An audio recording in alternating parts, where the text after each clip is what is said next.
Hello everybody, it is the me, Game Penguin 21, and today, that's right, we're taking a look at JayTech as well as a couple of other people talking about the whole console war thing. Now, why am I doing this? Why am I talking about this? Well, for the simple reason that Doom 2016 gameplay and Doom in general, a lot of people were talking about Jay's stuff, so might as well talk about it too, give my 2 cents on it, but also, in the end here, talk about at least the general reason as to why I think Jay is trying to defend himself, as well as talk in general about how PlayStation fanboys kind of think and are a little bit interesting, because that 3-minute clip that I brought up before last week is actually quite interesting, and I really do want to talk about it. But first, we're going to have to talk about JayTech to make at least a little bit of fun out of this thing. Now, this was posted on Twitter a fair bit ago. This was, again, last week, so a little bit late to the party here, but, again, I wanted to just have a nice little quick video out for this. I also talked about how I was going to be talking about the Rio Game Awards. That's going to be pushed back a week, or not a week, but that's going to be pushed back, like, a day, so, to my next Thursday upload, because I don't think that it deserves its own thing here. But with that being said, let's start with just the standard tweet of saying, playing Doom on 2016 on the PS5 Pro at a flawless 60 FPS. Cool. But what's more funny about this is the sheer fact that readers added context. Doom 2016 also ran at 60 FPS on PS4, PS4 Pro, and PS5, with the PS5 version locked at that frame rate. Being on a PS5 Pro doesn't change things. The game is from 2016. Which is funny. What I will also find funny here is that I can run both Doom 2016 and Doom Eternal on my Steam Deck, as both are Steam Deck compatible. Completely and utterly Steam Deck compatible. So, yeah, that's why I'm determining whether or not I should play Doom 2016 on the PC and record it, or play Doom Eternal on the PC and then record me showing off, like, playing it on the both that and on the toilet. But who the hell cares? But what got the internet so up in arms about this? Well, let's take a look at this. I'm going to be commentating over this a little bit differently. I'm not going to be like, just mute the entire time. I'm going to be talking about it because there's no commentary about this. So let's get started. Okay, so he's walking down the stairs. I believe this is the first part of the game where he's going into the church for it. And, yep. So for those of you who don't know how Doom works, we're just going to pause it right there. For those of you who don't know how Doom works, the secondary fire on at least the shotgun here was actually the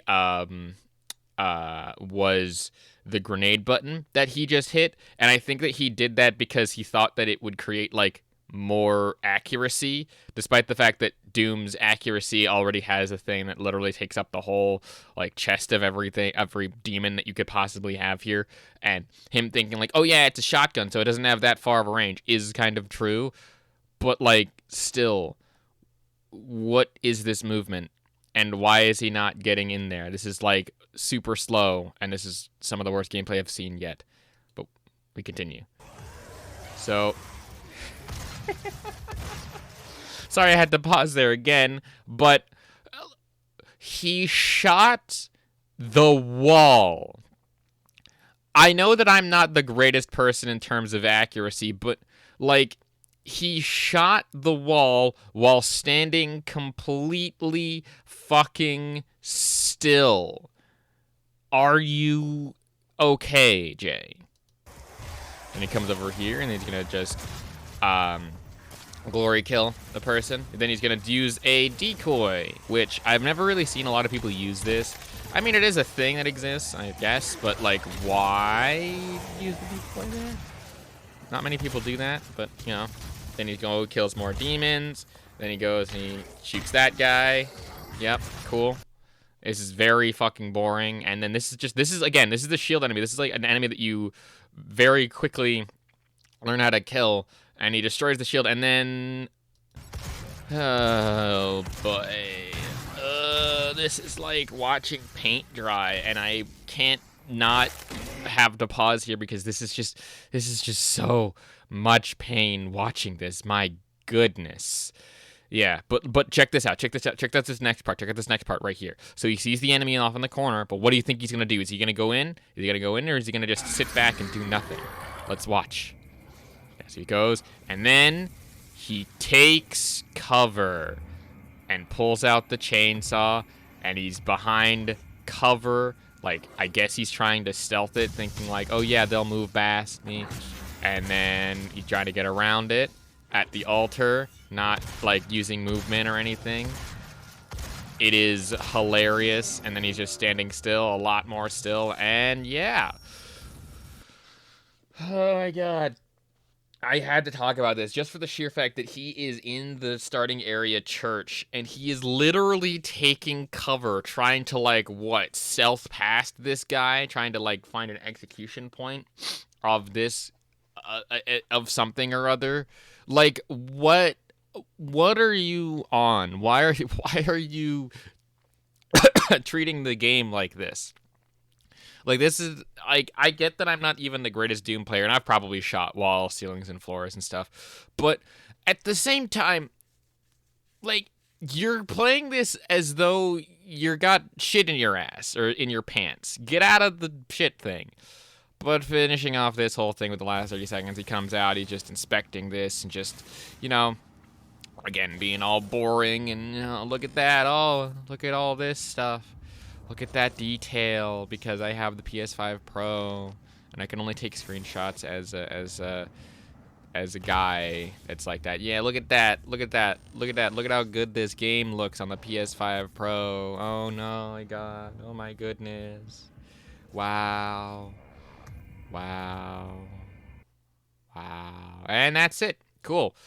Overall, what do I think of this? Boring, stupid, dumb gameplay that just kind of exists for the reason of trying to flex on the haters. And Jesus Christ, does he have some responses to go through? We'll go through the responses, and we'll go through his defenses afterwards, and then we're going to go into the 3-minute clip if I have time. I'm realizing the thing here. So Housequake comes in here with an, I know you played this badly, like a modern military shooter to get a reaction. This is Doom, son. He said he played it back in 2016. I don't believe you, because if you played the game back in 2016, number one, you wouldn't still be in like the starting area if you played the game all the way back then. And I find it really weird how you're not playing on like your save. You're not playing like a typical Doom player. You're not jumping. You're not like I guess you don't have the dash at this point in Doom 2016. You're not like getting in and circling around enemies to like confuse them or whatnot. And those enemies aren't hard. Those enemies really aren't hard at all. Like, I've played Doom Eternal, which I think is a little bit harder in terms of it. I play on like the medium-ish difficulty, not like super hardcore or whatever, but to be quite honest, I should probably get back into doing Doom gameplay again, because I mean, Doom was a fun game, and I haven't even beaten it, and I'm a little upset about that, because I feel like I need my gamer license revoked at some point.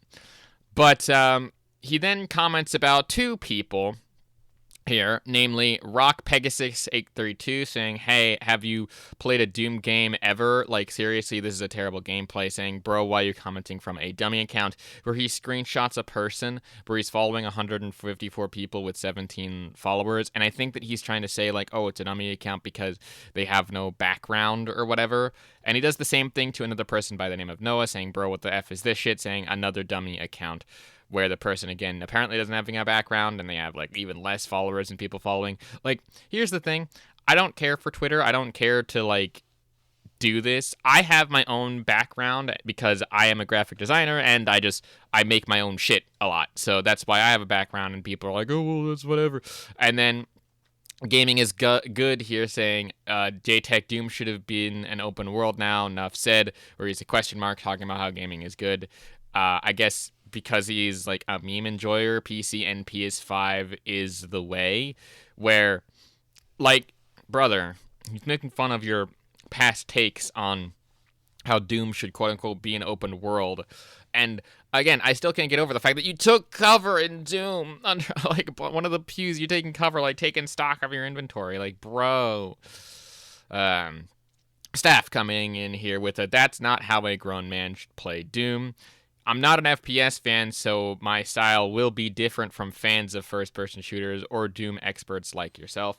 I guess, but also the game itself, the gameplay that you presented, you played it a lot more like how you would play a Naughty Dog game, in my opinion, from the way that it looked. It looked exactly the same as like a Naughty Dog thing, taking cover and stuff.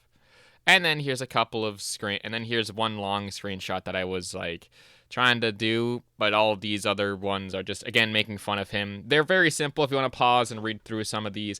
The top one probably being the best of all of these. With is this a joke? It's like watching a child who's never used a gamepad before play Doom. Also 60 FPS on Doom 2016. I can play at 500 plus FPS and not break a sweat. Man is out here boasting about a mid-set, midest shit stuff. Blah blah blah. Again, people just making fun of him. Overall, yeah. But that wasn't anything that he just decided to do. He then decided to, post out this saying, "Hey, look at all this upgrade shit that I've done with the Predator suit, I guess," which I don't even think he has all the upgrades for it.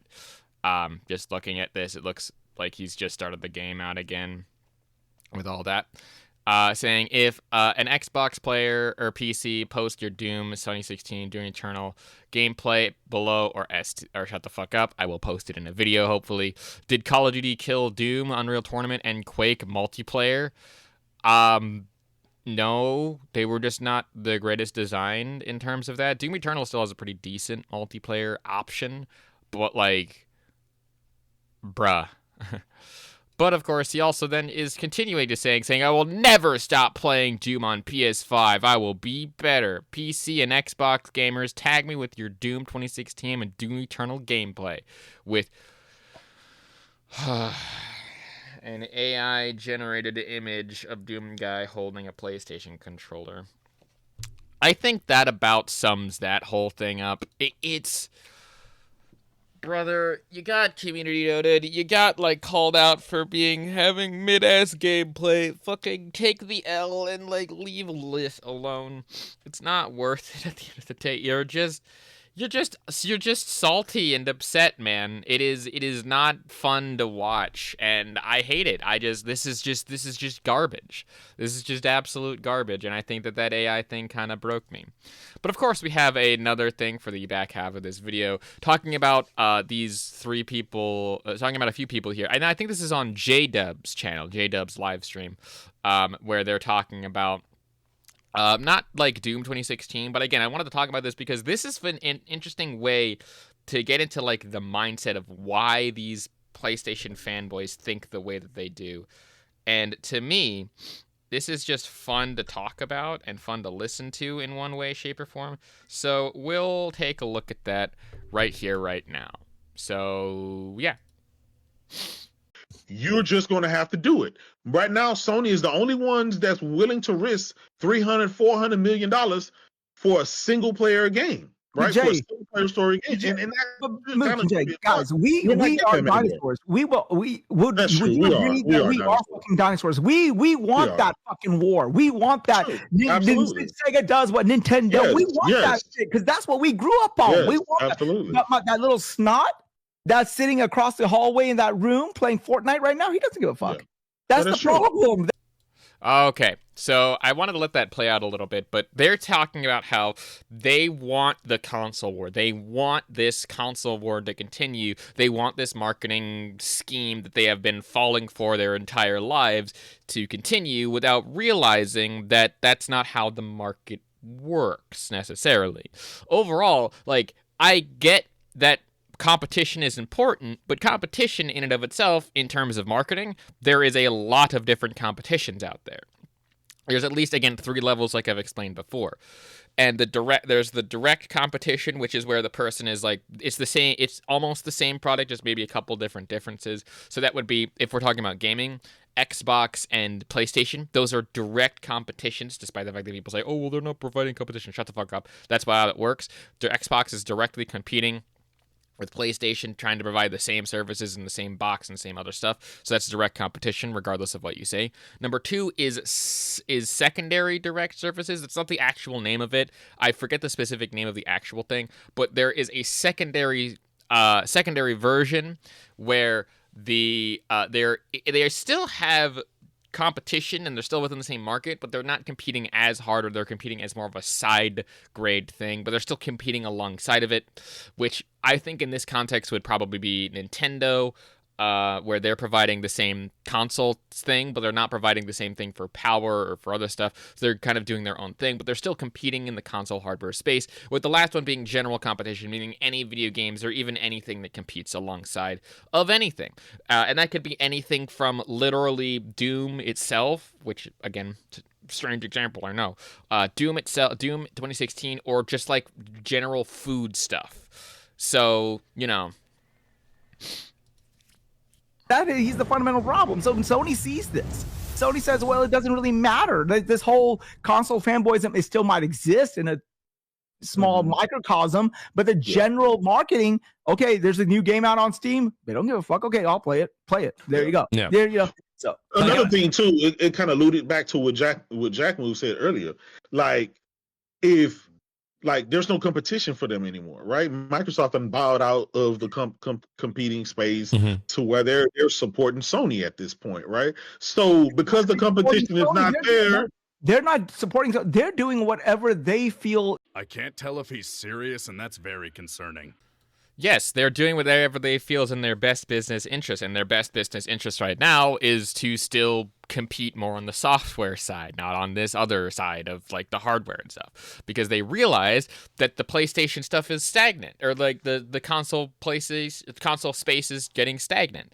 That's kind of true. That's kind of true again. But I love how they're trying to justify saying like, oh yeah, these people, they don't care about this marketing strategy. It doesn't work on them anymore, and how it needs to work on them and they need to focus on it. And Sony now is saying, hey, we have no competition, despite the fact that they actually do have competition.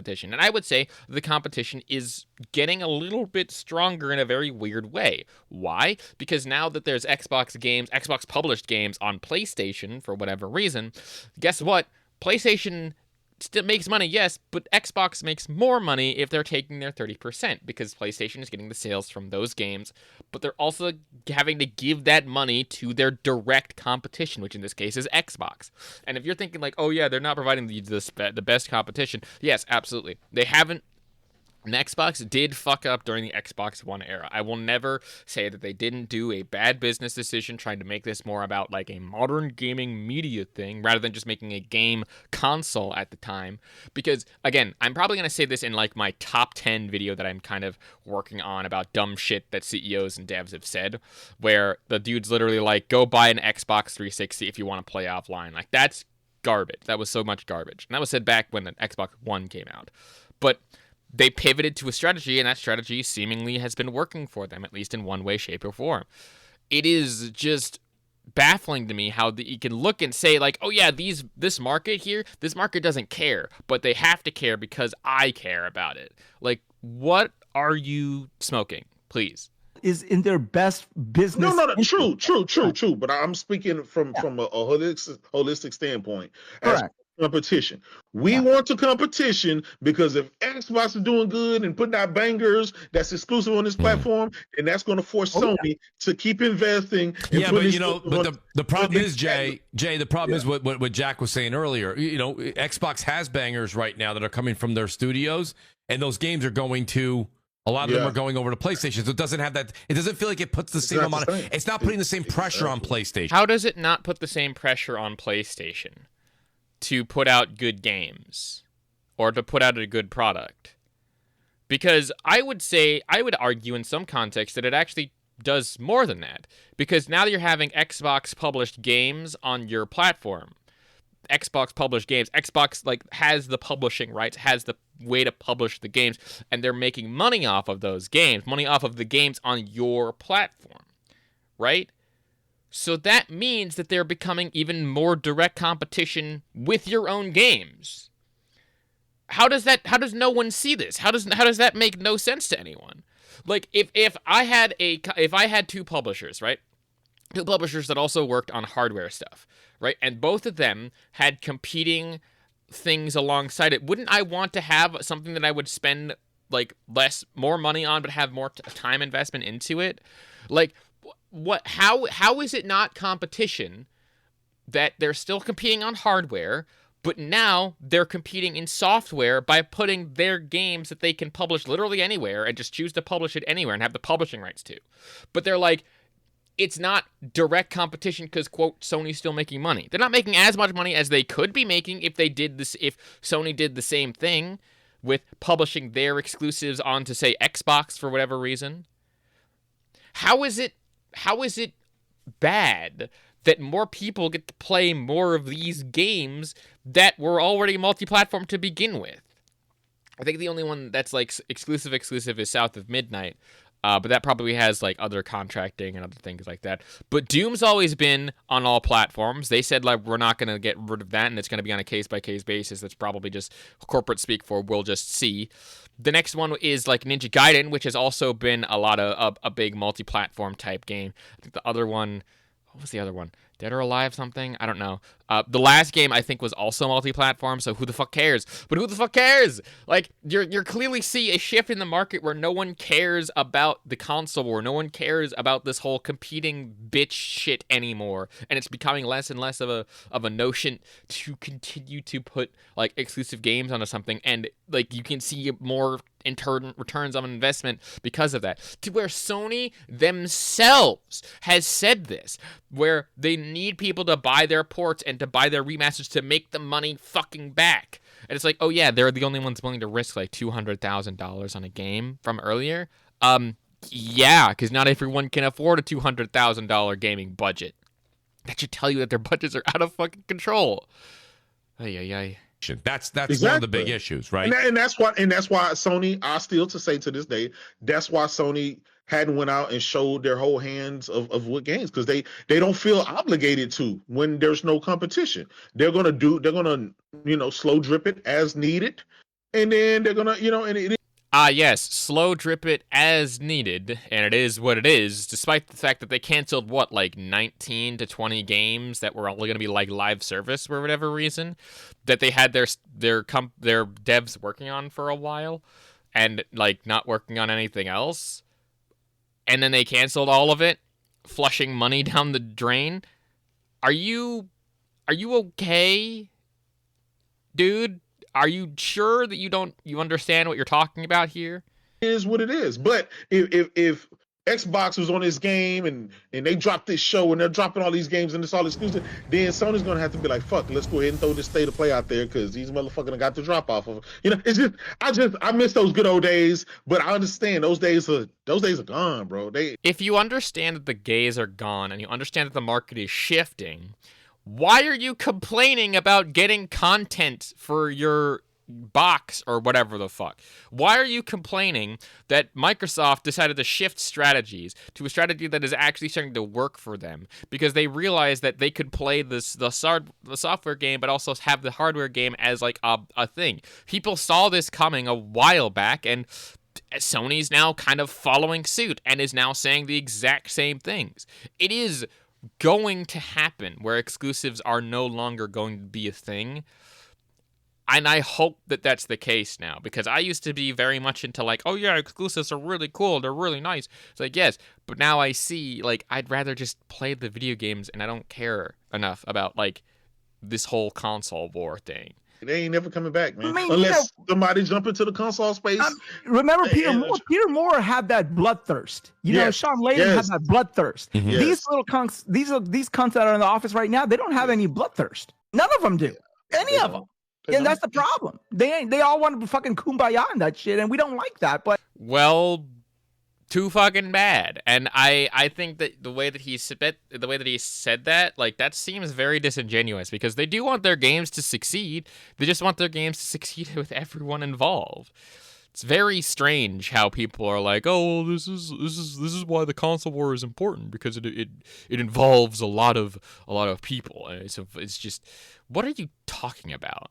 Well, you got to think about it. When the bulk of your money is not in gaming, it don't matter, right? It doesn't matter. Really care, right? Then Sony doesn't care, because the bulk of their money is actually in music, not in gaming. So, right. Whereas between Nintendo and Sony, gaming is everything to them. If gaming dies to them, whatever, they die, right? So they not necessarily. Again, Sony has a big stake in, say, movies as well as TV shows, which again they're making in Resident Evil movie apparently. But they also have it into music and other places like that. Nintendo, I think, is the only company that actually does have a vested interest completely into the gaming market. And that's the only company that I can say for certain has that, because I can't imagine them doing anything else along that, because they don't really have anything else, because they've been a gaming company for like, I think, over 200 years now. They started in the 1800s, by the way. Fun fact. They have no choice. No matter how much Sony fucks up with stuff, they're still fighting for their survival just as a corporation. So we got to keep that. That's why I as much as they fail and stuff, I understand they ain't gonna pull that. They ain't gonna go full nuclear, because they don't want to end up like they were back in the PS3 days. Monday. Hello? Anybody home? Hey, think with fly. And that's probably one of, if not the biggest reasons why these PlayStation fanboys continue to exist. They continue to apologize for Sony, to say, oh, they're just like ramping their things up. They're just like doing this. They're making these proper business decisions. Despite the fact that they don't call them out when they get fucked, when they fucked up. Like, Xbox got called the fuck out when the Xbox One stuff dropped. They realized, like, oh shit, maybe we shouldn't try to sell our 360 console if we're trying to sell a new console to make fucking money. Like, they realized early on in the Xbox One era that this is probably going to be the wrong place to go and make a thing not work, or make a thing try to work. It's stupid to me how, again, PlayStation fanboys will completely and utterly just give Sony the benefit of the doubt, like, oh, they're just working on stuff, oh, they're just doing this, oh, they're just doing that, when they completely screw over customers, and they completely screw over when they completely screw over everyone else. And yet they will call out Microsoft for making one slight misstep, making one little, like, tiny thing that doesn't really affect anyone. Like, they'll change their UI and be like, oh, why'd you change the UI? What, are you scared, trying to make it look more like PlayStation? That sounded sus, dude. Like, this is, again, why I make fun of a lot of these PlayStation fanboys. And I think that clip right there, that 3-minute clip, that literally shows their mentality as to why they are so fun and vocal and, like, so fun to make fun of. Anyway, I'm glad that I actually did this, and I'm glad that I actually have the Doom 2016 now, because I bought it on sale. Anyway, with all that being said, my name is GamePenguin21. If you like what it is that I do and I want to support me in any other way, shape, or form, other than like and subscribe, which is always enough, link down to everything in the description below. I will probably talk about the Real Game Awards meltdown Thursday. Maybe have a Saturday video. Still not sure about that. Releasing 3 videos a week does get tiresome. But, I mean, yeah. In any case, that'll about do it for me. Love you guys all the more whenever you support my content and stuff. And again, feel free to hit all the stuff in the description if you want to support me in other ways. My name is GamePenguin21, and a peace. Can I get a favor? Yeah, sure.